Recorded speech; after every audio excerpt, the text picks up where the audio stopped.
an lamɛnbaaw k'aw bɛɛ lajɛlen fo k'aw bɛɛ lajɛlen waleɲuman dɔn. Bi ye jumasu ye, alamisa tile kɔni o banna pewu, utukalo tile 13 san 2026. Bi tile in kɔnɔna na fana fala ye kibaruya belebeleba 2 binna, kibaruya minnu n'an bɛna an da don o la. Mali kɔnɔ kibaruyaw fana bi yan. Su in na babu bɛna sigi Kafagi ale min sigilen don arabukan ni nanzarakan k'o fila jɛ ka baara kɛ n'o ye sanayɛlɛ kalansow la, yaasa ka se ka farafinakaw yɛrɛ ka se k'u yɛrɛ ka tɔgɔla diplôme sɔrɔ ka kɛ n'u ka ɲinini n'u ka baaraw ye. An n'an da don o la. Jean-Élisée Daou n'a ka di b'a fɔ Élisée Jean Daou Falaye, wolomasiri taw ka dagatigi bi alamisadonya in na sa ko k'a da bɛɛ lajɛlen tulo kan k'an ka sɔrɔdasi maa 82 k'olu sera ka u yɛrɛ sɔrɔ. U kun minɛnen don kabini bingali min kɛra an ka jamana kɔnɔ avril kalo tile 25 san 2026 Bamajan jɛkulu minnu bɛ yen n'o ye FLA ale ni sini maaw fɛ minnu bilalen filɛ nin ye sa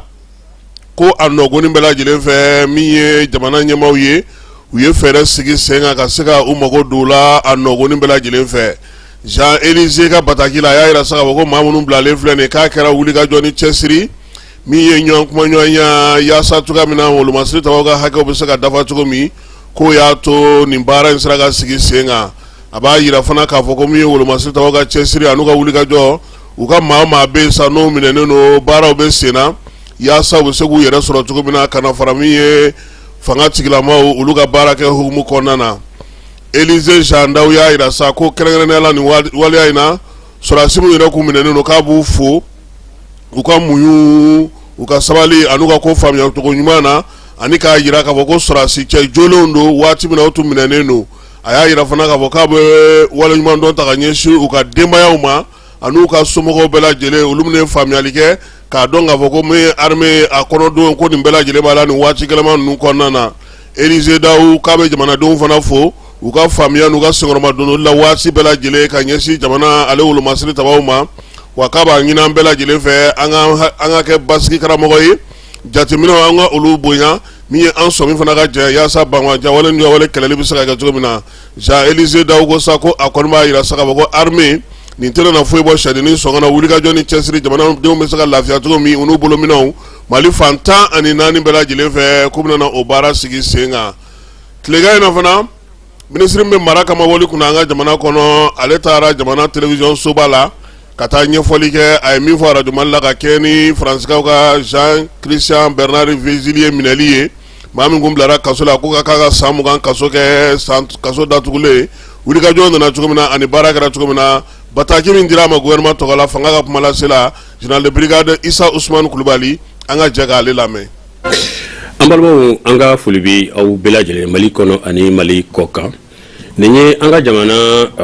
gouvernement ka kunnafoni kɛrɛnkɛrɛnnen ye ka lase bɛɛ lajɛlen ma. O hukumu kɔnɔ gouvernement ka kuma lase ministre ni o ye général de brigade Issa Ousmane Kulubali, n'ale bɛ mara ni mara segiso kɔɲɔ kunna, ale bɛ an fɛ kumaso kɔnɔ yan nɔ. Ministre i ni se. Ani se. An bɛ kɛnɛ min kan bi, an ka jamana ɲɛmɔgɔ n'o ye général d'armée Assimi Goïta ye, a y'a ka yafa di tubabu dɔ ma mun kun ɲangira an ka kiritigɛ bon fɛ. O tubabu a tɔgɔ ko Jean-Christian Bernard Vézilier, ale ye faransɛ ye. A kun ɲangira an ka kiritigɛ bulon fɛ san 20 kaso. K'a y'a ko ta k'an ka jamana sɛgɛrɛ n'a bɛ fɔ o ma ko atteinte à la sûreté extérieure de l'État. A b'i n'a fɔ ka an ka fanga ɲɛɲini k'a dafiri. O kɔnɔna la a bɛ yira k'a fɔ o min kɛlen filɛ o t'a yira k'a fɔ ko a kun man ka ɲangi ou bien a ɲangira cogo min a kun man ka ɲangi o cogo la. Ɲangili kɛra a cogo la, a ka kan ni fɛn o fɛn ye ɲangili kɔnɔ a ka sɔrɔnadolibagaw olu ka baara kɛ i n'a fɔ a kan ka kɛ cogo min. O bɛɛ tɛmɛnen kɔfɛ jamana kuntigi y'a yira k'a fɔ komi ale bɛ mun nɔfɛ jamana kɔnɔ, fanga bɛɛ k'i ka baara kɛ i ka yɔrɔ la. Kiritigɛlaw mɔgɔ kan'i da don u ka kiritigɛ la. Kiri in tigɛra a tigɛko la. Ayiwa o tɛmɛnen kɔfɛ an ka jamana ɲɛmɔgɔ a ko an bɛ foli bila an ka jamana an toɲɔgɔn dɔ ye mun y'an teri ye ayiwa ale ye i sen don nin ko in na ka a lajɛ jisuma bɛ se ka kɛ a fura ye cogo min an ka foli bɛ ka taa o jamana yɔrɔ la nka o baara a bɛɛ kɛra bonya kɔnɔna na o y'an ka jamana bonya k'an ka hakɛw bonya o la sisan jamana kuntigi nin ko in b'a jira k'a fɔ a hakili bɛ kosɛbɛ bɛn na an ka jamana kɔnɔ nin lawaleya ninnu a bɛɛ bɛ taa bɛn ani basigi ɲinini sira fɛ an ka jamana ye jamana kɔrɔba ye an ka danbe kɔrɔw olu bɛɛ kɔnɔna de la a ye nin yafa in di nin tubabukɛ kofɔlen in ma gouvernement de la transition o kɔnɔna la a b'a jira jamanaden bɛɛ la k'a fɔ kiiri fɛn o fɛn bɛ sen na jamana kɔnɔna la jamanadenw kun kan a kiiriw bɛɛ bɛ ka u ka sira tagama nin tɛ foyi bɔ o baara la baara bɛɛ bɛ k'a ɲɛma nka baara bɛɛ la mɔgɔw ka hakɛ o bɛ bonya baara in bɛɛ bɛ kɛ hakɛ kɔnɔna la mɔgɔw ka hakɛ foyi tɛ b'o la o kiiri tɔw bɛɛ bɛ k'u ka sira continuer an ka foli bɛ jamana kɔnɔdenw bɛɛ ala k'an ka jamana basigi.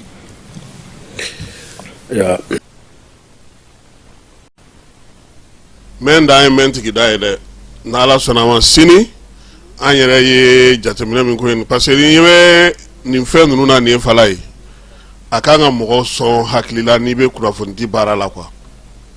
jamanaw ka ko ɲɛnabɔli ni maaninfinw ka ko ɲɛnabɔli tɛ kelen ye quoi c'est à dire jamana ale bɛ komi n'i bɛ du kɔnɔ quoi ne ko sa ko du kɔnɔna na k'e ni maa si tɛ kuma i laban hali ni nafolo ni sanu bɛɛ b'i bolo i t'i sago bɛ sɔrɔ dɛ parce que i bɛ cogo min na mɔgɔ tɔw fana bɛ yen a bɛ ɲɔgɔn dafa de o de la jamana kungo kow la maaw kan ka faamuyali kɛ nka nin wulikajɔ in kɛra sira min fɛ fala ye a sira jɛra wa min y'an ka jamana ɲɛmaaw ye o kan ka fo parce que bi e bɛ se ka kɛ e bɛ dimi e bɛ fɛn dɔ fɔ nka min y'a fa ye min y'a kɔrɔkɛ ye min y'a balimakɛ ye min y'a denkɛ sɔrɔ ka na ko a bɔra nin degun in kɔnɔna na fala ye o b'a dɔn min don nka e tɛ se k'a dɔn min don o de la sa an b'a fɔ sa ala sɔnna ma sini an yɛrɛ ye jateminɛ minnu kɛ ani baara in daminɛna cogo di bon an tɛna jamanaw tɔgɔ fɔ sa nka kuma ɲɛfɔ cogo fɛ maa caman na faamuyali kɛ k'a sawura k'a fɔ an ma don tɔgɔ fɔ la yaasa bɛɛ lajɛlen ka se k'i ta ni i bila dɔn a ko la n'ala sɔnna sini wolomasiri tabaw n'an bɔra olu ka gun kan mali gouvernement baloko ta na sira fɛ ko ale bɛna na sɛbɛn wari miliyari 12 buruburu 7 k'o de don balo la maa miliyɔn 1 ani tila ka se ka balo don olu ma waati gɛlɛma in kɔnɔna na tɔni 20 o bɛna na kɛ sumansiw ye o bɛna na tila mali fantan 4 bɛɛ lajɛlen fɛ an dɛmɛ jɛkulu n'o ye PAM ni FAO ye olu bɛna na o baara kɛ maa 7 olu binna damanda dɔ la dama min n'o firila nɛgɛtokaw fɛ yen jalafara commune kɔnɔna na sajula cercle la kayi marabolo la a yɛrɛ sa k'a fɔ ko min ye waleya in kɔni ye san dama min kun don sa fala ye kangari dara ninnu ye ka mɛn ko ka damaw datugu samiya selen o de talen filɛ firi nin ye maa 7 o ni tora a la donsolaka minnu sigilen n'o sirifila bundikaw fɛ yen ɲɔnɔ marabolo la fana bamacɔrɔ ni wale kaba dɔw fana ye drone kamikaziw fili olu ma nka ala barika la maa ni ma to a la donso minnu joginna olu kɔni taara sa ka taa n'olu ye dɔgɔtɔrɔso la u ka minɛnw kɔni dɔw olu fana tiɲɛna waleya in ale senfɛ utukalo tile fɔlɔ tɛmɛnen nizerakaw ka pankuru min bɛ n'a fɔ ma ko RPC fala ye ale maaw tali daminɛ Bamakɔ ya ka taa Lagoskaw fɛ yen i b'a dɔn k'a fɔ nin waati in na an ka jamana pankuru jigi kɛnɛ la jamana caman bɛ yen olu bɛ ka maminɛli kɛ nka min ye RPC ye ale bɛ maa ta ka bɔ yan ka taa n'i ye Conakry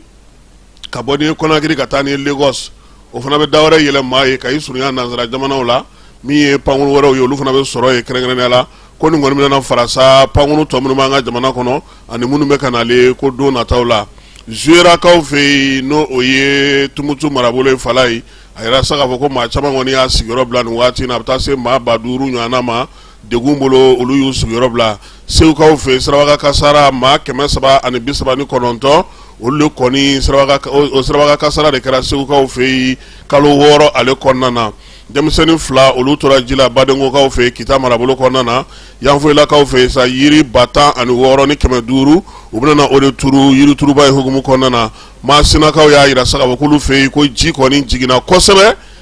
sango ni waati y'a sɔrɔ olu ka dugu bɛɛ lajɛlen minɛ na ni ji ye fala nka ɲina ji bɛ ka jigin dɔgɔkun o dɔgɔkun ka taa fɛ mun nana ne o ye maasinakaw yɛrɛ kɔni bɛ k'a ko jateminɛ ekɔli karamɔgɔw fana kalan kɛlen olu kunna sajolakaw fɛ yen yaasa bɛ se cogo min na ka baaraw matarafali sigi sen kan kɔkan kibaruyaw la sa an bɛ se ka min kɔni fɔ sa o ye k'a jira k'a fɔ nin waati in na min ye Rusilakaw ye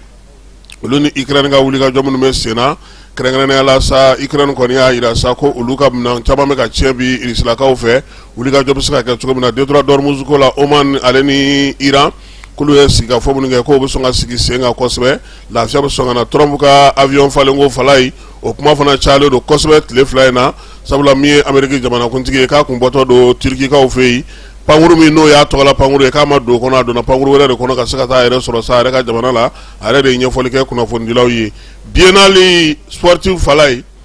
finale a bɛna gɛlɛya dɛ fa contre ba a bɛna k'o de Kayi ni Segu an d'an sigi k'a filɛ musokɔrɔba ye Kuɲakari ka ye o ye Kayi ye cɛkɔrɔba o ye Segu ka ye fala ye an b'a kɛ cogo di an kɔni y'an bɔrɔlakaw dasi ne b'a fɛ ko u y'a kɛ k'a bɛrɛ bɛɛ fitinin fila ka bɛɛ fɛgɛman giriman fila ka ɲɔgɔn sɔrɔ Buguni binna n'Ala sɔnna a ma min ye minisiri yɛrɛ ye Ntɔma a yɛrɛ taara bi ka taa denmisɛnninw siyɔrɔ ko lajɛ u ka t'u ka dumuni ko lajɛ ka t'u n'u ka jatigiw bɛ cogo min na ka t'i ɲɛda u bɛɛ lajɛlen kan sini an na segin ka na nin bɛɛ lajɛlen walawala maa bɛ se ka faamuya cogo min na sabula bi maa bisimila maa b'an bolo an ka min kan ka baabu kɛ n'o ye docteur Ismaël Maïga ye Kafagi maaw olu tɔgɔ la an n'ale bɛna na masala sisan.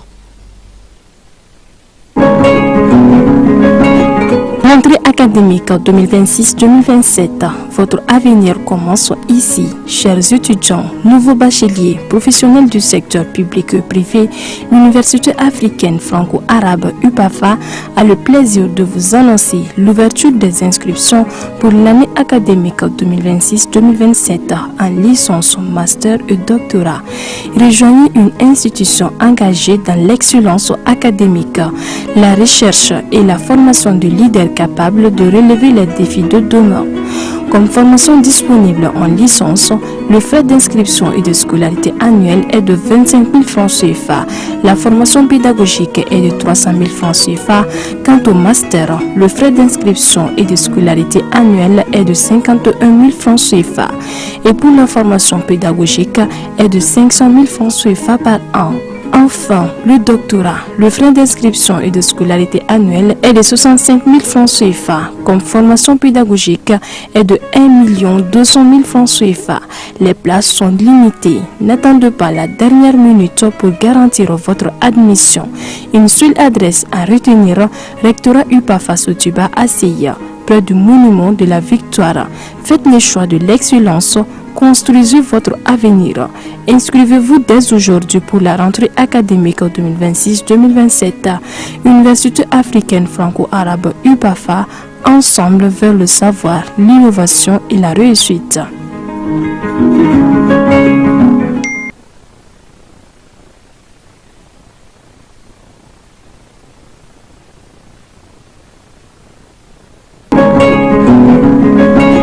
Rentrée académique 2026-2027, votre avenir commence ici. Chers étudiants, nouveaux bacheliers, professionnels du secteur public et privé, l'Université africaine franco-arabe UPAFA a le plaisir de vous annoncer l'ouverture.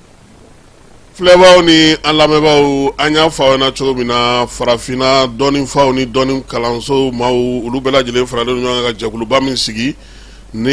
o ye Kafagi ye centre belebeleba ye ni ale bɛ farafinkan n'o ye arabukan ale ni nanzarakan k'o dorogo ɲɔgɔn na ka se ka ɲininiw kɛ n'o ye ka kalanw kɛ n'o ye k'o sigi an ka jamanaw kɔnɔ sanayɛlɛ kalanso min b'u bolo n'o ye IPAFA ye ale kɔni doyen de b'an bolo bi n'o ye docteur Ismaël Maïga ye docteur i ni su i nana an ka kɛnɛ kɔnɔna na an b'i fo k'i waleɲuman dɔn bi su in na baabu bɛna tali kɛ min kan o da an bɛ sɔn k'an da don sɛnɛko kuma na ka kɛ ni AES kɔnɔna ko ye ani min ye urandakaw an n'olu ka kalandenw bɛ ka baara min kɛ seriko ta nasira la fɛɛrɛ minnu fana sigilen don aw bolo kɛrɛnkɛrɛnnenya la ka kɛ ni uranakaw ka yiriwaliko kumaw ye an n'an da don la ani saniya ko ka taa se AES yɛrɛ o jɔyɔrɔ min bɛ se ka kɛ aw ka kalanko ninnu kɔnɔna na yaasa fana aw ka kalan ninnu bɛna kɛ sa diɲɛ fantan naani fɛ n'aw dɛmɛjɛkulu an ka se ka faamuyali kɛ o la bi su in na sa min ye baabu ye a ka d'an ye kuma daminɛ na e yɛrɛ ka i yɛrɛ fɔ an ye e yɛrɛ Dr Ismaila Mayiga e ye jɔn ye i jɔyɔrɔ ye jumɛn ye CAFAC kɔnɔna na ale ni université panafricaine kɔnɔna na. Alhamdulillah rabbil alamin bismillahir rahmanir rahim. Voilà, n b'i fo n b'i waleɲuman dɔn n bɛ plateforme fana fɔ aw mun sera ka vraiment kuma d'an ma an ka se ka kuma ka ni organisation in ka ɲɛfɔ mɔgɔw ye aw bɛ fo na kosɛbɛ. Donc ne tɔgɔ Ismail Abdulhabib Mayiga. Voilà, donc ne ye docteur ye traductologie domaine kɔnɔ.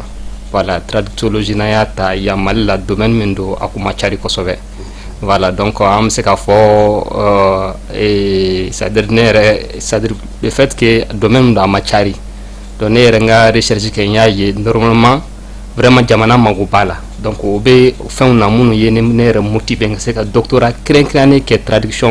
traductologie domaine kɔnɔ.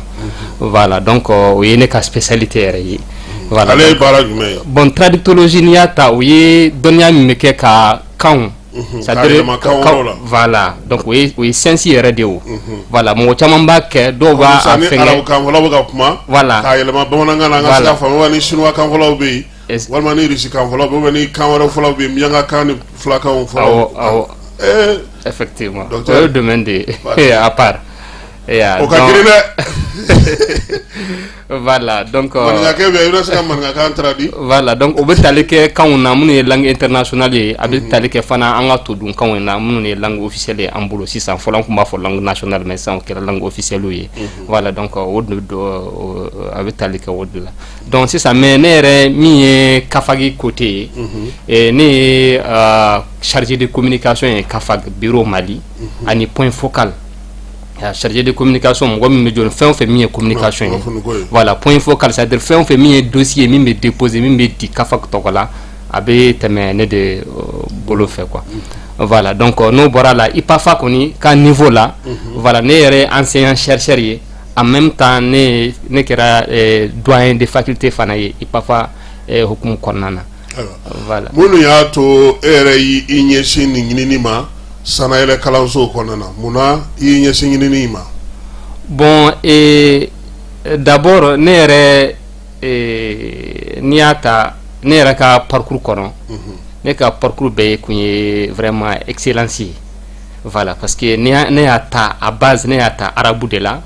an ye ne yɛlɛmana ka taa franco arabe la bon en même temps ne ye étude dɔw kɛ fana min ye lettre moderne min ye a français kalan gansan ye min ka gɛlɛn kosɛbɛ. Voilà, i b'a sɔrɔ dɔw yɛrɛ b'a miiri ne b'a kɛ don min ne y'a dɔn ne ye inscrit faculté la ne ye inscrit mɔgɔ min bolo a y'a fɔ ko bon ne ye madrasa ne tɛ se k'o kɛ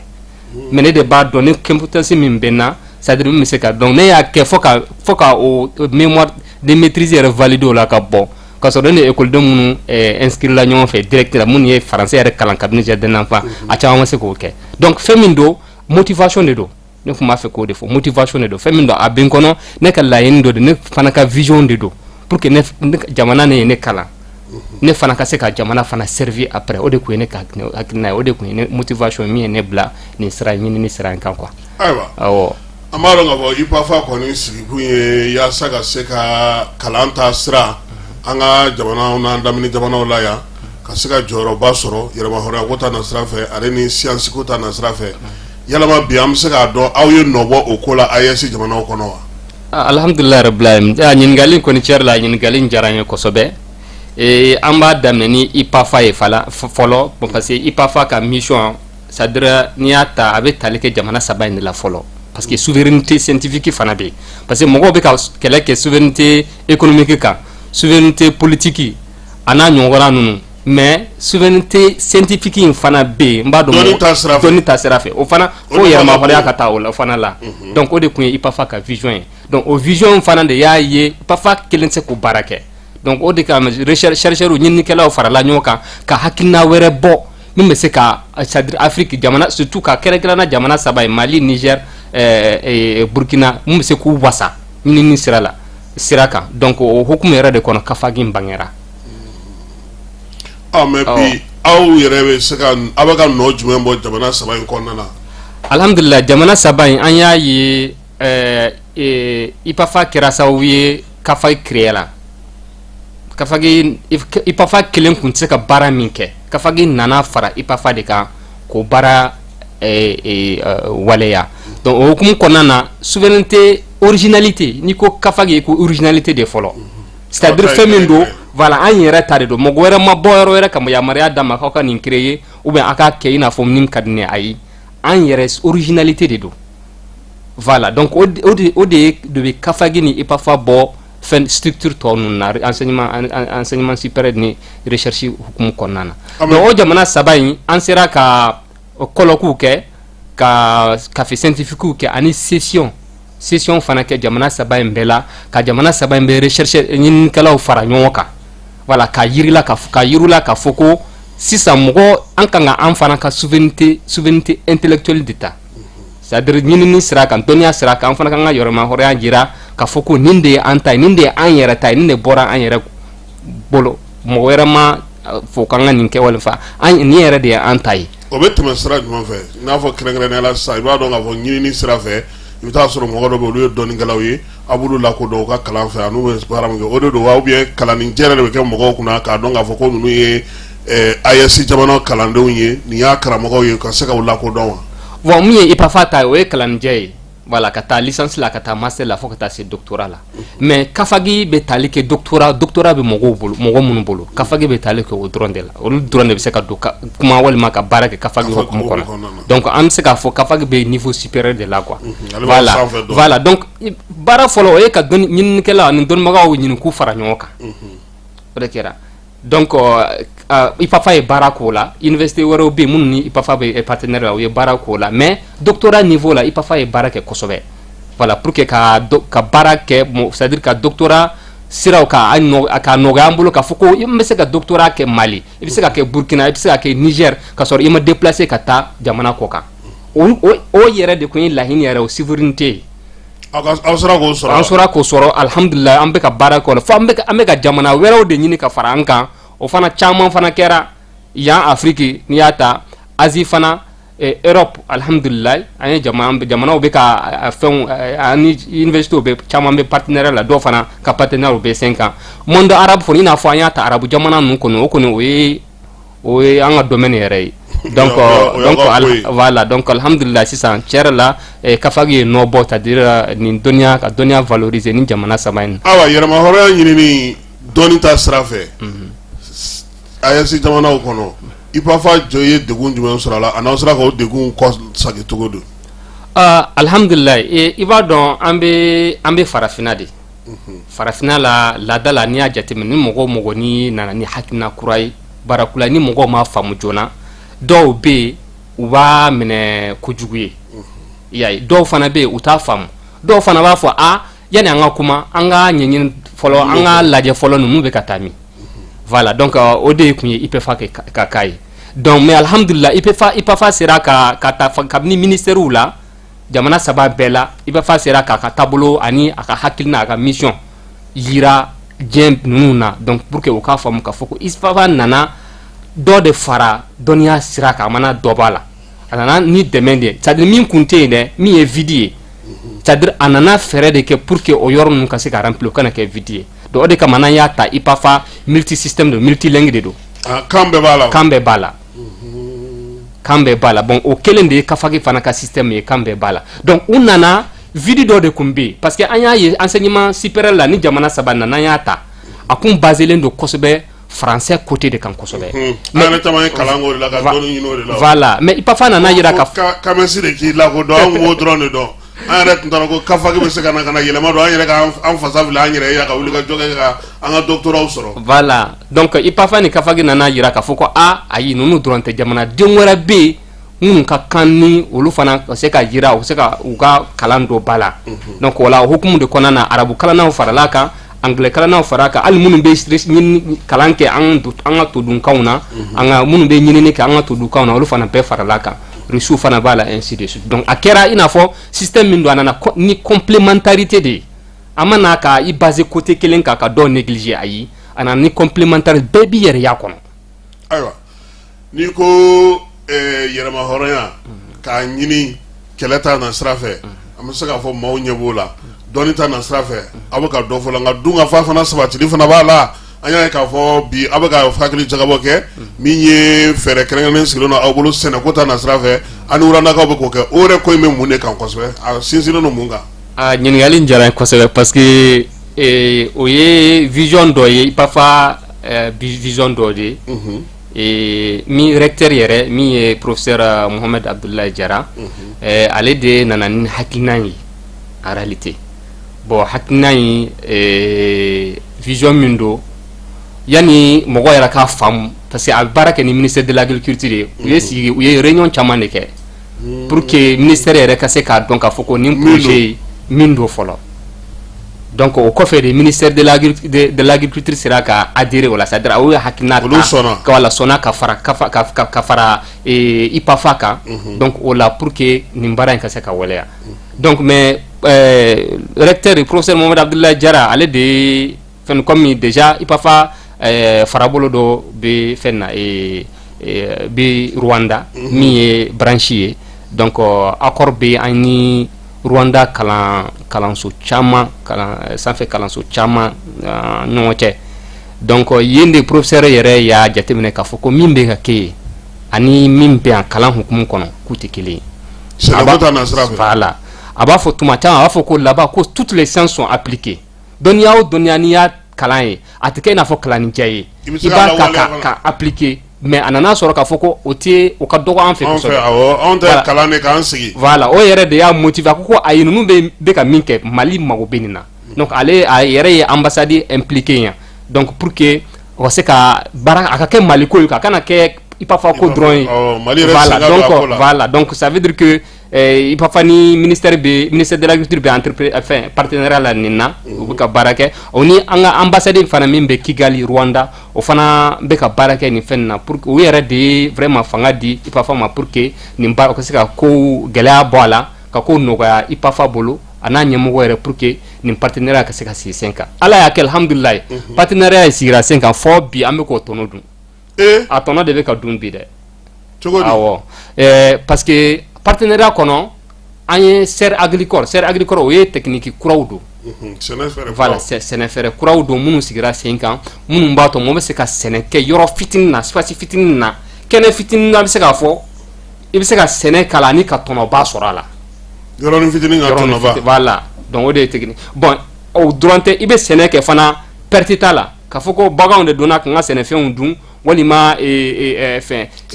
walima tile ayi u y'a kɛ technique kura don c'est-à-dire min i b'a baara kɛ fadi perte t'a la quoi i y'a ye bon dun fa dɔ fana sɛnɛ ye sa wa voilà donc docteur guakɔrɔ sɛnɛ da ni awɔ bamanankan la a bɛ se ka fɔ ko guakɔrɔ sɛnɛ don awɔ a y'a fɔ ko jumɛn yɛrɛ donc i ɲɛ b'a la nin cogoya in na donc o ye technique kura o de bɛ wele ko technique de serre agricole ni ne bɛ Rwandakaw bolo ne bɛ Rwandakaw bolo donc an ka bon nka tɔnɔ ka ca caman donc an y'a ye yen u y'a pratiquer yen fo ka c'est-à-dire fo ka walagata fo ka wasa a la donc dɔnniya min b'u bolo an b'a ye an y'a ye an mago b'a la yan donc faut que an ka se ka nin dɔnniya in fana transférer ka bɔ u kun an ka partenariat hukumu kɔnɔ ka na n'a ye yan pour que ka ɲɛ yira mɔgɔw la ka ipafa o de bɛ Baginda c'est parce que o fɛn ninnu sigira Baginda de u bɛ baara bɛɛ bɛ kɛ kelen donc an bɛ fɛ ka min faamuya sisan docteur o ye aw ni ministre so mɔgɔw bɛ baara kɛ minnu bɛ suman si bɔ ka suman feere aw n'olu bɛ baara kɛ ani sɛnɛkɛlaw bɛ baara kɛ ani kalandenw bɛ baara kɛ nka kɛrɛnkɛrɛnnenya la fɛɛrɛ min yɛrɛ sigilen don sen kan terrain kan bi a bɛ ka tɔnɔ min bɔ komi yɛrɛ ko ko tɔnɔ b'a la tɔnɔ yɛrɛ ye jumɛn ye bi alhamdulillah a tɔnɔ ye fɛn min ye fɔlɔ o ye ka dɔnniya min don a kana to an ka partenaires bolo donc parce que an ka partenariat kɔnɔna na o kan ka transférer dɔnniya a tɛ komi i n'a fɔ u bɛna ɲɛ yira a la dɔrɔn ka taa ayi an b'a ta o kun de parce que an mago b'a la donc o hukumu kɔnɔ an ye mɔgɔw ta minnu kan ka former dɔw taara ipafa yɛrɛ la dɔw taara ministère de l'agriculture yɛrɛ y'a ka mɔgɔw ye dɔw di dɔw fana taara i n'a fɔ ONG minnu bɛ yen ni an n'olu bɛ partenariat la yan o ye maliyɛn yɛrɛ ka ONG de u bɛ yan an olu bɛ parti olu fana minnu bɛ intervention kɛ agriculture sɛnɛ hukumu kɔnɔ voilà fana an y'a ɲini u fɛ u ka mɔgɔw di kana pour que an ka se ka u former donc a kana kɛ IPAFA dɔrɔn a kana kɛ ministère de l'agriculture dɔrɔn olu fana ka se ka a vraiment a tɔnɔ bɔ a nafa donc dɔnniya in de bɛ ka di sisan hali bi ne ka fɔli la hali bi an ka partenaires bɛ yan partenaires minnu bɛ techniciens bɛ yan u bɛ ka mɔgɔw former hali bi formation bɛ sen kan hali bi wa alhamdulilayi kabini salo dɔ kɛra la mais ɲina caman fana bɛ ka kɛ c'est minnu kun participer la mɔgɔ kura fana nana fara u kan pour que formation mɔgɔw minnu bɛ se ka minnu kan ka a tɔnɔ sɔrɔ a nafa sɔrɔ pour que u ka se ka caya parce que a b'u Rwandakaw bolo déjà n'an y'u to u taara n'a ye. an b'a fɛ k'a dɔn nin sa munna aw ye Rwanda sugandi ka nin sɛnɛbolo in sigi sen kan ani bi a ye jaabi jumɛn di aw ma sɛnɛkɛlaw ka fan fɛ. Alhamdulillah bon an ye Rwanda sugandi ka sababu kɛ u ka dɔnniya ka u expérience ba de b'u bolo nin domaine na en même temps an y'a ye an ka partenariat bɛɛ la an ni Rwanda ka partenariat an y'a ye vraiment a améliorer a taara ɲɛ kojugu parce que a ka d'u ye u yɛrɛ a ka d'u ye bon a ka d'u mɔgɔ min do fana dɔnniya mɔgɔ min do a ka d'u ye fana dɔnniya ɲini ka d'u ye kojugu u bɛ Mali tɔgɔ mɛn u b'a fɛngɛ donc u yɛrɛ y'a dɔn k'a fɔ ko bon nin ye occasion ye olu fana ka na Mali la i n'a fɔ u ka acteurs bɛ yan cogo min u fana nana u ye Bamako bɛ yala taa yɔrɔ caman Baginanda fana donc u y'a ye u taara dɔw sɛnɛkɛ yɔrɔ dɔw yɛrɛ fɛn na k'a lajɛ sɛnɛ bɛ k'an fɛ cogo min donc fɛn min do partenaires jara u ye kosɛbɛ a jara an fana ye mais an y'a ye an mago b'a la kosɛbɛ donc dɔnniya ba de b'u bolo nin domaine na mun t'an bolo o nouvelle agriculture hukumu kɔnɔ tiɲɛ yɛrɛ la u avancelen do kosɛbɛ a la sɛnɛko in na voilà u b'a kɛ ka sɔrɔ ne y'a jateminɛ an yɛrɛ ka recherche ni fɛn na n'i y'a ye dugukolo minnu b'an bolo o yɛrɛ t'u bolo o ka ca an ka dugukolo ka ca a tɛ ka baara qualité lama min b'an bolo o t'u bolo mais en même temps olu sera ka technique dɔ créer technique min bɛ ka u bɛ ka sɛnɛ kɛ n'o ye u b'u ka tɔnɔba bɔ n'o ye ka sɔrɔ an fɛ dugukolo b'an bolo fɛn bɛɛ b'an bolo mais an ti o fɛn ninnu dɔnniya ninnu t'an kun donc o hukumu kɔnɔ an y'a lajɛ tiɲɛ yɛrɛ la dɔnniya minnu b'u bolo an ka partenariat hukumu kɔnɔ il faut que an ka transférer ka na n'a ye ka na n'u ka partenaires experts ye pour que an ka se ka partenariat hukumu kɔnɔ an ka se ka dɔnniya in tɔnɔ bɔ o se an ka se ka transférer i n'a fɔ an fana compétence dɔw bɛ an la minnu tɛ olu fana la donc o fana compétence fana an fana b'u transférer u kun. ayiwa an filɛbaaw n'a lamɛnbaaw min ye Kafage ani IPAFA an b'o baabu ka bi ka kɛ ni an ka maa welelen n'o ye kɛnɛ kɔnɔna sɔrɔ Dr Ismaila Mayiga ale point focal ye IPAFA kɔnɔna na wa min ye Kafage fana do kunnafonidi o koɲɛw bɛ a bolo docteur aw sinsinnen do min kan o ye kan ye kan ale fana bi n'o y'an ka kanw ye ale ni saniyako a b'olu baara fana kɛ y'a ye k'a fɔ nin waati laban in na aw ka fɛɛrɛ kɛrɛnkɛrɛnnen dɔ sigilen do ka ɲɛsin kanw ma min ye kanw ye Mali ale ye jamana min baara dɔ ka an kɔni ye kuma jamana de ye sɛbɛnni jamana t'a ɲɛ kosɛbɛ bi aw ye fɛɛrɛ jumɛn sɔrɔ Rwandakaw bolo kuma tɛ olu ka kan min bɛ yen n'o ye Kinyarwanda ye ka se ka ɲɛfɔli kɛ kalanko la an ka jamanaw kɔnɔna na Mali yɛrɛ kɔnɔna na ani AES kɔnɔna na. Ni ɲininkali diyara n ye kosɛbɛ parce que n'i ko dɔnniya bɛɛ bɛ ta ni kan dɔ de ye dɔnniya sugu bɛɛ a mana kɛ dɔnniya o dɔnniya a bɛ ta ni kan dɔ de dɔnniya in kɔni bɛ yen i mana ta ni kan o kan dɔnniya in kɔni bɛ yen o ye dɔnniya de mais i b'a ta ni kan min ye fana o fana bɛ se ka kɛ i bɛ nafa n'a ye walima i tɛ nafa n'a ye voilà donc mais an y'a jateminɛ k'a fɔ ko i ka dɔnniya ta n'i yɛrɛ ka kan ye i n'a fɔ chercheurs bɛ baara k'a kan fɔ hali bi o nafa ka bon n'i ka ta ni walikan ye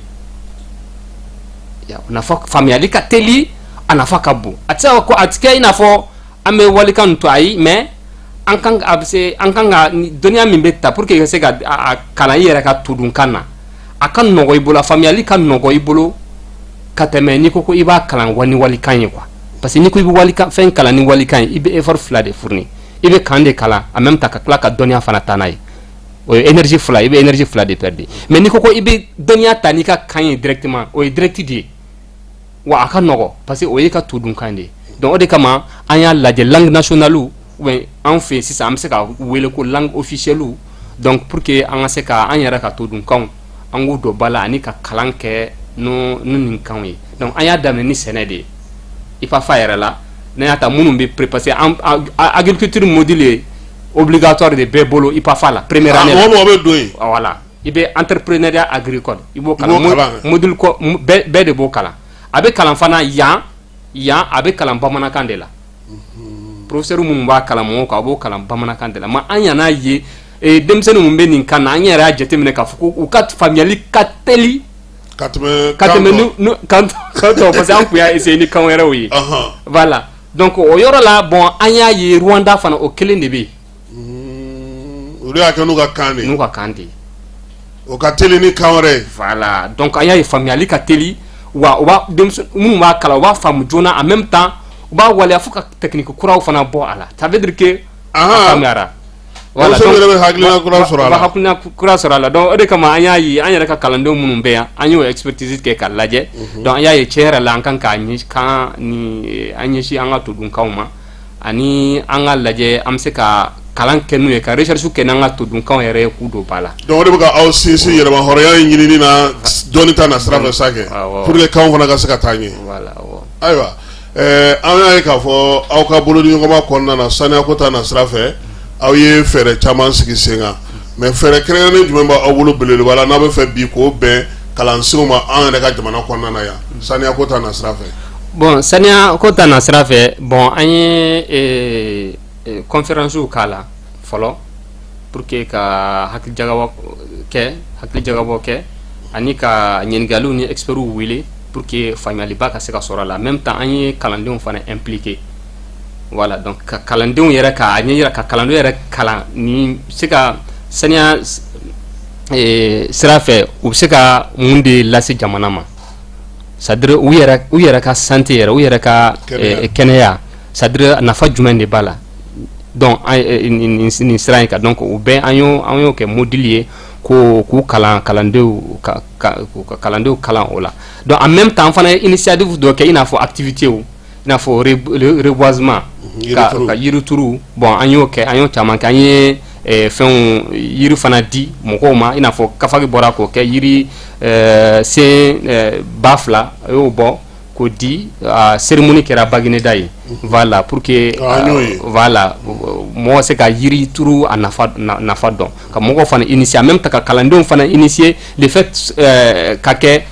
cogoya min hali don wɛrɛ a ma se an yɛrɛ ka a jira kalanden la k'a fɔ ko nin yiri turu ni nafa min b'a la o yɛrɛ bɛ se ka initiative ta u ka sigidaw kɔnɔ ka mɔgɔw encourager yiri turu ni fɛn na ani ka u yɛrɛ ka se ka a ta k'a di a san ka di mɔgɔw ma u ka yiri turu u yɛrɛ bɛ se k'o initiative ta sigidaw la ka mɔgɔw dɛmɛ ni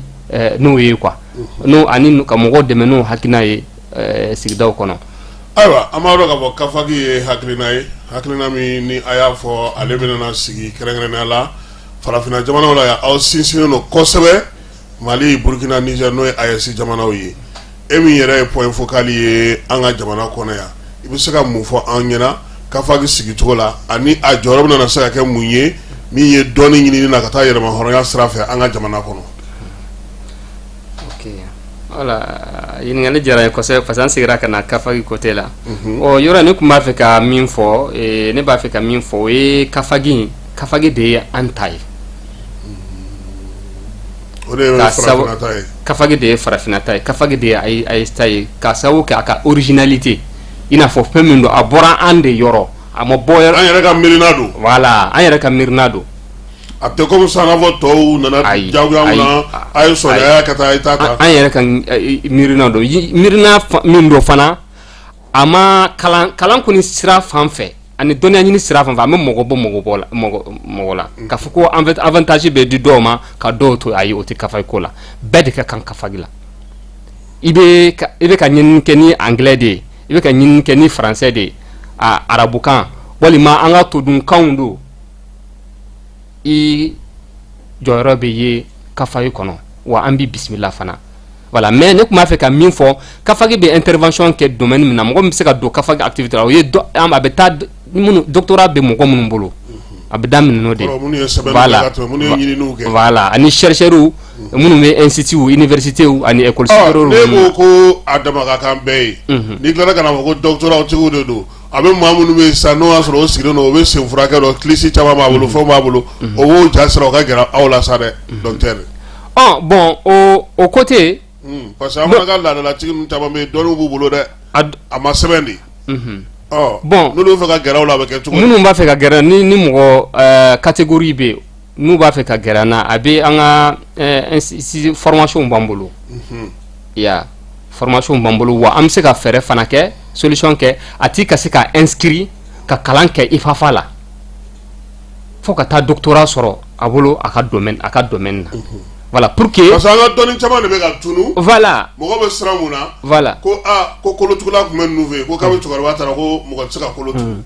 i b'a sɔrɔ dɔw fɛ yen k'a tigi tun bɛ se ka ɲɛfurakɛ kɛ ou ko kilisi tun b'a bolo ni kolo balana mɔgɔw kan na n'olu ɲɔgɔnnaw caman ou i bɛ taa sɔrɔ dɔ bɛ yen yɛrɛ a ye kuranɛ yɛrɛ kalan kabini a bisimila ye a ye dɔnni caman dɔn mais a b'a bolo papiyew de la ten marayɔrɔ t'a bolo fɔyɔrɔ t'a bolo ale kɔni kelen a b'ale dɔnniya b'ale la mais mɔgɔ tɛ se k'a tɔnɔ bɔ n'a tɛ yen don min na ne kama o n'a ɲɔgɔnnaw de ma kuma t'an ka jamana yɛrɛ i b'a dɔn k'a fɔ ko mɔgɔ tɛ sɛbɛnni kɛ ka caya voilà o n'a ɲɔgɔnnaw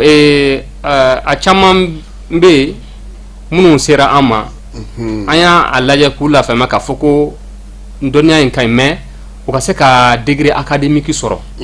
a ka ɲi kosɛbɛ o laɲini de ka ɲi wa fɔlɔ voilà o y'a ɲɛbila ye quoi voilà donc an kun y'a ɲɛr'o la a caman bɛ yen u y'u inscrit licence ou master ou fo dɔw yɛrɛ bɛ ka continuer ka taa doctorat an y'a jira la k'a fɔ ko parce que cadre académique kɔnɔ fo diplôme académique de ka sɔrɔ i bolo pour que i se ka intervention kɛ niveau dɔ la mais o t'a jira k'a fɔ ko an tɛ se ka o ka dɔnniya tɔn bon parce que formation na an b'u wele formation na conférence la an bɛ weleli bila u ye u bɛ na u b'u ka dɔnniyaw di voilà parce que i filɛ ka min fɔ exemple dɔ b'an bolo Gabon min ye professeur dɔ bɛ yen ko professeur Burobu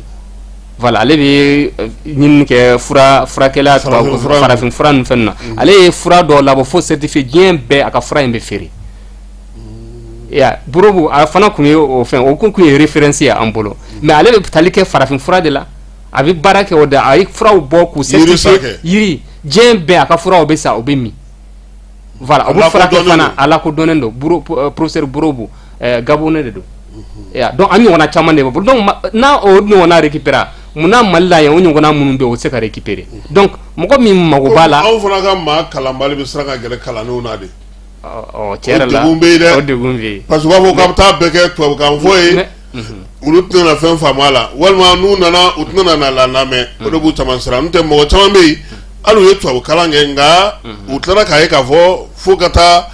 togodaw la ka taa ko dɔw ɲɛɲini ka na diplôme b'i bolo nka diplôme don e tɛ se ka foyi lawaleya o hukumu kɔnɔna na ne bɛ kɔni bolo n ko n'a sɔrɔ fɛɛrɛw de b'aw fɛ yen olu n'u ɲɔgɔnna minnu b'an ka togodaw n'an ka sigidaw la n'u bɛ se ka kɛ sabula n'olu taara dɔnni taara dɔnni maralen t'an bolo an dun ka dɔnni caman ye fɔli de ye a bɛ fɔ ni kan min ye n'o ma sɛbɛn ka bila docteur a ka gɛlɛn dɛ tɔw bɛ taa k'u mago ɲɛ anw ta ni a tigi tɛ yen don min na a banna. voilà donc minnu o de kama an ye fɛɛrɛ sigi pour que u ka se ka u ka dɔnniya ye tɔnɔ bɔ a kana tunu a ka se ka sɛbɛn en même temps u ka se ka fɛɛrɛ kɛ minnu solution b'u la courage b'u la ka se diplôme académique la u bɛ se k'u inscrit i n'a fɔ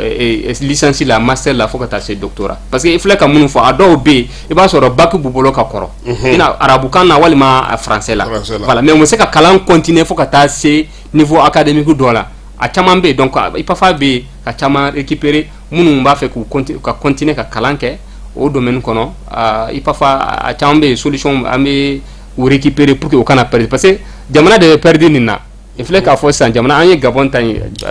fɛn fɔ donc o ɲɔgɔnna caman de b'an bolo yan donc jamana bɛ ka perdre bon mais IPAFA ka hukumu kɔnɔ u bɛ se ka récupérer solution bɛ se ka kɛ pour que u danna ni kalan niveau min na surtout minnu bac bɛ minnu bolo u bɛ se k'u inscrire licence la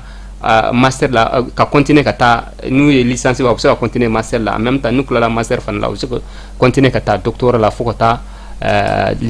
diplôme académique sɔrɔ en même temps u bɛ dɔnniya mun ka dɔnniya fana ka se ka sɛbɛn voilà ni français de don walima arabu don walima ni todukanw don a ka se ka sɛbɛn pour que an ka se ka o fana tɔnɔ bɔ parce que dɔnniya min ma sɛbɛn a bɛ taa de i n'a fɔ i bɔra ka fɔ cogo min. ayiwa voilà don nataw la kafagi yɛrɛ bɛna mun sigi sen ka baro sigi la i n'a fɔ conférence internationale ka taa se aw dɛmɛbaga jamana minnu bɛ yen a n'aw yɛrɛ ka yan jamanaw aw bɛ ka fɛɛrɛ jumɛn sigi olu la don nataw la aw ka programme ye mun ye. alhamdulillah kafagi kɔni baara caman de bɛ yen caman baara minnu sedala caman bɛ yen mais session fana bɛ yen an ye session min labɛn c'est 2027 ye o de kun ye activité ba minnu b'an bolo an bɛ ka min labɛn voilà donc 2027 o ke kafagi be jamana o jamana be jamana akatani jamana mugani ka ta africain fo Asie fo Europe fo dans le monde arabe akatani jamana mugani donc be de bena fara nyon ka nu ka secrétaire généraux et session be ke o de 12e session avec Turquie de ne ala sonama janvier 2027 donc ola mun chercheru wiye ani munu mawbe ka promotion grade ke c'est-à-dire ka grade ou recherche ke article bubolo ou gafu sebe voilà donc oui san hake do ke barala o mase ka soro doctorat bolo be équivalence bubolo donc o nyene bayde ambolo pour que o se ka participer au dossier ou lado dossier era ya Mali niveau la dossier era bella donné era de fait parce que ne des points focales o ka se ko participer au la donc o la Turquie voilà Turquie la niveau flade do munu me se ka tayi Turquie ka ta kene kan directement obe ani munu se ka ta kene kan fana o ka dossier be se ka la do dossier de taille dossier be ta étudier voilà donc ça mais ka ta kene ka on afa ka bon parce que chercheur be de beta nyon kumbe djembe donc ni chercheur mun bora ya Mali togola kata et a rata tiere la tono ka bonde parce que il ta contacter soro il ta relation soro djem fambe il ta chercheur bawde munu me se ka kay bolo sababu nyuma yi ka projet do era lasi ma ka fen chaman lasi ma donner ka partenariat o lasi yerema voilà donc wode kama me ka chercheur ou enseignant chercheur ou munu me barake institut ou là que ça soit niveau public ou bien privé et munu me barake école supérieure ou la université ou là donc ama foko ki baraka foko dossier déposé li be abe 5 ans allez bien me continuer ka dossier fin munu ma fika candidature pour que on se postuler à promotion de grade là voilà donc munu y conditions remplies parce que promotion de grade ama foka daka femin do amano wode voilà étude de dossier étude de dossier de beke mo ni mankan nae itse ka so voilà donc munu ye sebenu ke munu ye recherche ke ani munu ye u ka don we san chaman ke ka donya yere di ou be évaluer de commission spéciale de be mi jo u ka dossier évaluer donc c'est de comme bet se ka teme voilà donc munu ka kanaye u ba soro munu manga naye enfana ba fo ko encourager ou be ta session were ni session were benake de aussi ku labin min buje u bo nyenyini ko fara nyo kan kana naye kana ubla dossier kono pour que ko se ka teme session na taula ne ala sonam aywa amalo ka fag ni ipa fa ko ni ngalo ko bolo di nyama ya saka saka fere krengene sigi doni nyini na ka keni ayesi jamana oyi bibi na eske aw wasale no ka keni oyewa an wasale no bi mais ali bi jamana ka la ko doni alhamdulillah am se ka fo bara chaman kera bon jamana saba embe ka fag bara ke nu ka autorité yi donc ba donc a foko kafagi fana be donc kafagi distinction ere di do ma munu ka kanaye anya ya kera Niger akera Mali la ya akera Burkina fana voilà donc u bebe ya donc afo kafagi mbe bara kafagi be baramina u be kafagi deme fana aka siran ka parce que anya nyir la ka foko ni originalité ni an yere de tay jamana saba ni ta do mo wera tate voilà donc anu lube barake voilà ou ba an kalama kafa fana bu kalama donc fin chamana ambe les trous fana chuma événement mbeke ou ba kalama jamana saba en présence ou beba donc afo kafa gibe ou jamana saba en président beba donc afo kafa gibe jamana saba en premier ministre ou beba donc afo kafa parce que muna anye bara minke ka nye yirula bara inde ya to ou convaincre la donc ya donc afo ko tirer la ni anta ni voilà donc c'est ça est prévu yurula donc ya donc afoko tirer la ni kanga deme donc o hukum kono voilà kafagi ani anga jamana saba nyamo be voilà blobe nyombolo donc ina fo kalani nyini hukum kono aywa wati laba na yin fendo e awka bololo strafe o betalige kafagi ka jonjo no dilila Ousmane Chérif Madani Haidara ale dengela ale kalan sugu jumɛn de kɛ a ye dɔnni jumɛn ɲini kɛ docteur de do fana wa fana farala docteur ka sira jumɛn fɛ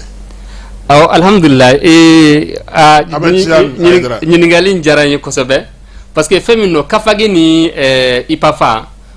fo an k'u bɔ ɲɔgɔn na ne kun y'a kuma ipafa o ye kalan sira fɛ ka taa licence la master la fo doctorat ale ipafa de ye dɛ ale o de ye ipafa ye mais kafagi o ye jɛkulu min de ale mɔgɔ min doctorat bɛ mɔgɔ min ou bien ni doctorat ɲɔgɔnna dɔ b'u bolo tari olu de bɛ se ka c'est-à-dire do kafagi ka activité o la voilà voilà o ye côté académique ye o ye côté académique ipafa maaw ye o ye côté académique mais il filɛ ka ɲininkali min kɛ o bɛ tali kɛ ipafa ka côté de la c'est-à-dire minnu nana kalan kɛ donc ale y'i inscrit ka kalan kɛ master de la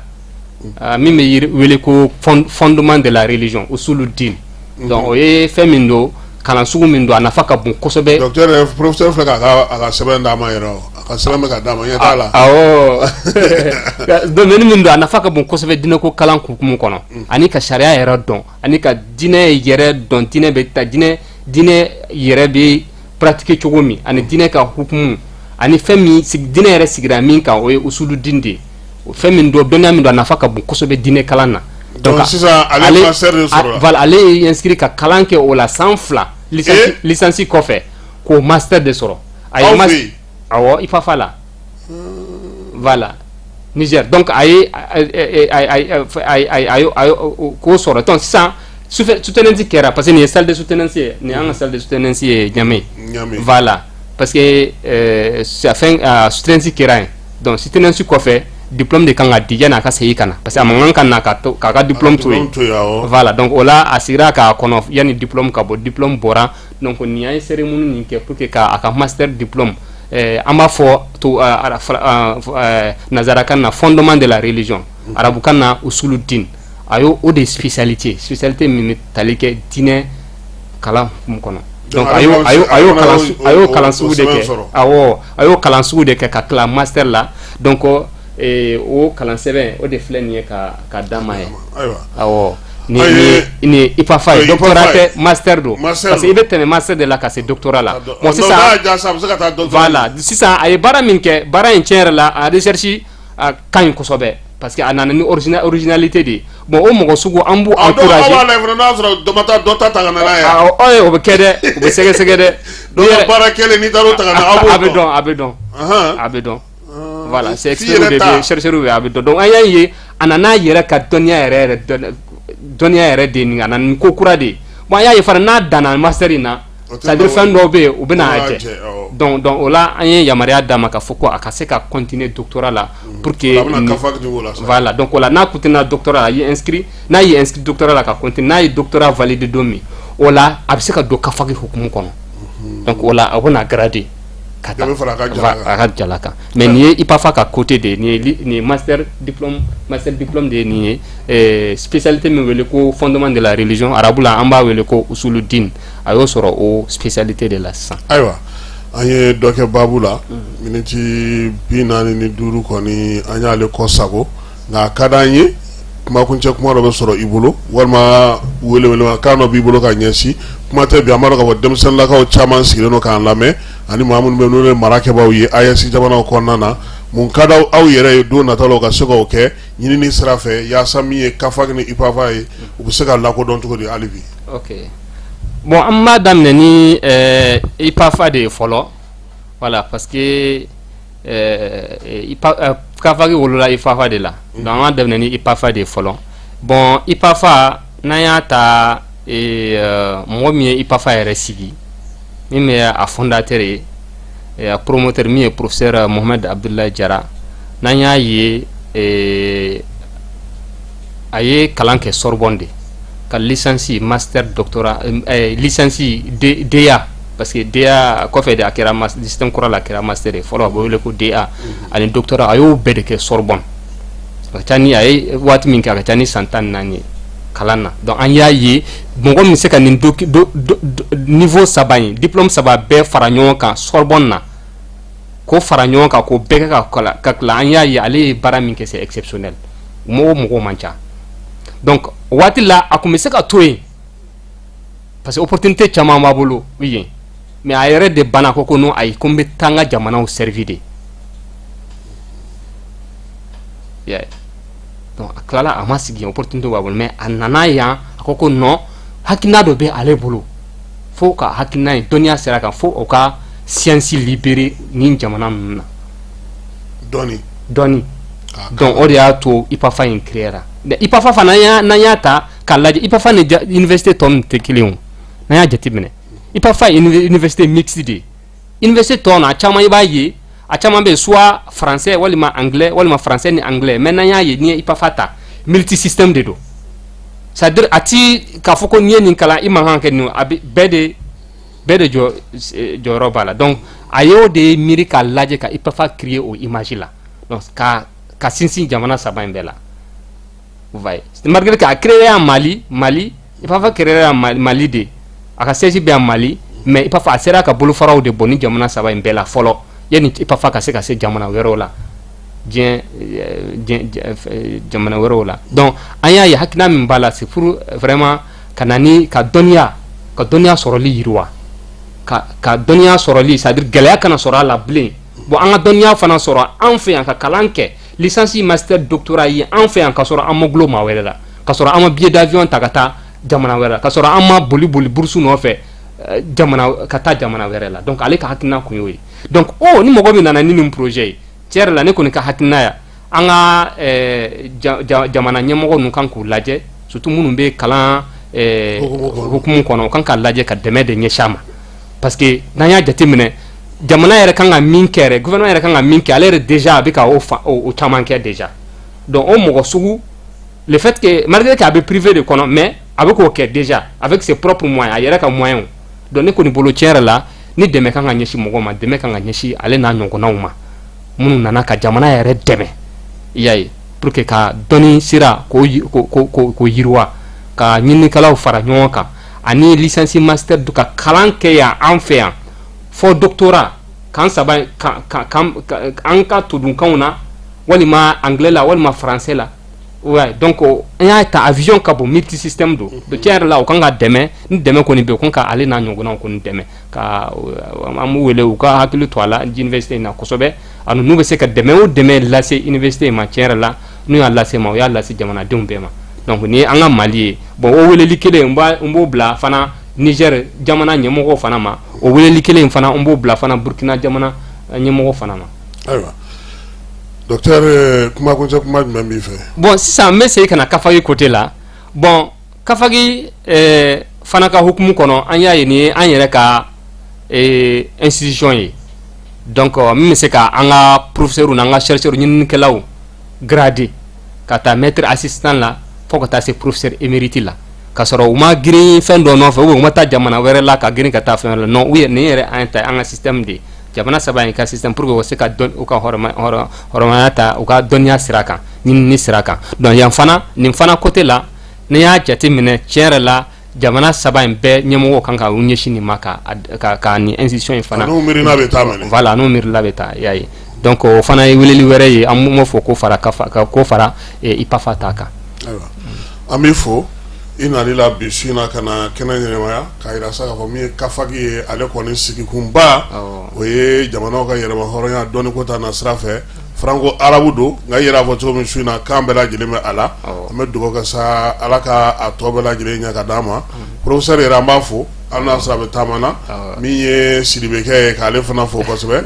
kɛrɛnkɛrɛnnenya la ale ka wulikajɔ n'a ka cɛsiri barika ka bon kosɛbɛ nin ko ninnu bɛɛ lajɛlen hukumu kɔnɔna na Falaye Keyita tun bɛ yan k'a bila bɔlɔlɔ sanfɛ ne yɛrɛ docteur Ismaila Mayiga kun y'an ka maa welelen bi Kafagi point focal don Mali kɔnɔna na an b'a fɔ ka waleɲuman dɔn kunnafoni di fana a b'o fana kunna min ye IPAFA fana n'a jɔyɔrɔ ka bon ye kosɛbɛ ne kɔni bɛna taa an taw fara ɲɔgɔn kan ka taa n'a ye ne bɛ taa dugumada in na fɔlɔ an ni bɛ taa sɛnɛ sɛri in ɲɛɲini Wuranakaw ka sɛri in ɲɛɲini fɔlɔ ka yɛlɛ dɔɔni dɔɔni ni fana kuyara tuma min n na taa Kafagi la o kɔfɛ n'Ala sɔnna ma a k'an bɛn sini. Rentrée académique 2026-2027. Votre avenir commence ici. Chers étudiants, nouveaux bacheliers, professionnels du secteur public et privé, l'Université africaine franco-arabe UPAFA a le plaisir de vous annoncer l'ouverture des inscriptions pour l'année académique 2026-2027 en licence, master et doctorat. Rejoignez une institution engagée dans l'excellence académique, la recherche et la formation de leaders capables de relever les défis de demain. Comme formation disponible en licence, le frais d'inscription et de scolarité annuelle est de 25 000 francs CFA. La formation pédagogique est de 300 000 francs CFA. Quant au master, le frais d'inscription et de scolarité annuelle est de 51 000 francs CFA.